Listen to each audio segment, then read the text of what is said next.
Hi, I'm Tim Tyler, and this is a video about Solomonoff induction. Solomonoff induction is an abstract model of high-quality mathematical induction. It refers to an entity that takes as its input a finite sequence of symbols and then predicts the probabilities associated with each of the possible symbols that might come next in the stream. Solomonoff induction is based on the idea of algorithmic probability. Algorithmic probability provides an estimate of the probability of a particular finite sequence of symbols arising, based on how likely a randomized computer program is to produce output prefixed with that string. Essentially, algorithmic probability works by considering what fraction of the set of all possible serial computer programs in a specified programming language produce the target sequence as a prefix of their output. So, for example, in the space of all possible programs which produce binary output strings, there are usually a lot that produce outputs that start with 1,000,000 zeros.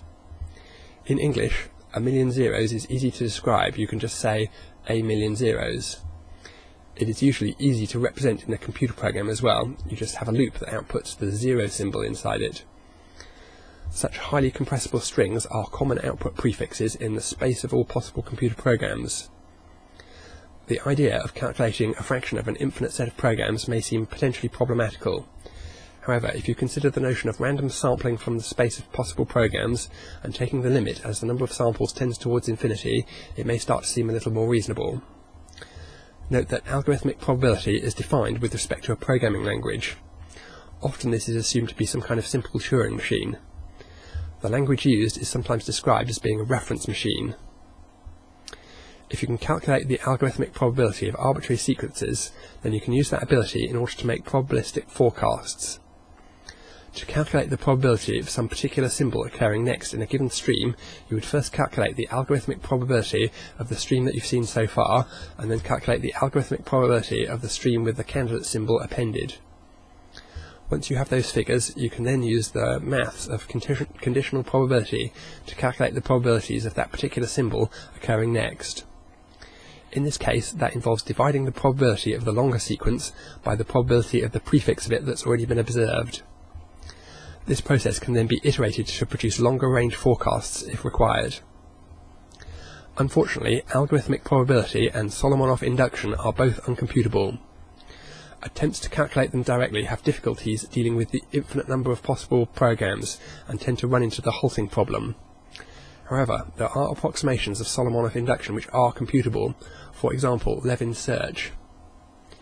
In practice, approximations often limit program length and program execution time in order to make the whole process more tractable. Sometimes compression programs and optimization techniques are used to identify small programs that model the data rather than exhaustively searching through the space of possible programs for ones that model it correctly. I said earlier that algorithmic probability and thus Solomonoff induction were dependent on a choice of programming language, or on the choice of a reference machine. The results can vary dramatically depending on which reference machine is chosen. This is broadly similar to the situation with Kolmogorov complexity, which depends on a reference machine in exactly the same way. Usually, a simple reference machine is chosen. What's the significance of the choice of reference machine? In the case of forecasters or intelligent agents, if you are dealing with a very small quantity of data, the choice of reference machine can have a significant impact on the results that are obtained. However, if the system observes a lot of data, its prior probabilities usually get swamped by the data that's previously been observed. Then the choice of reference machine is not so critical. Computable approximations of Solomonoff induction are used to provide prior distribution for use with Bayes' theorem. Solomonoff induction can be seen as a formalized version of induction using Occam's razor. The idea is at the heart of many machine intelligence and machine forecasting projects. Enjoy!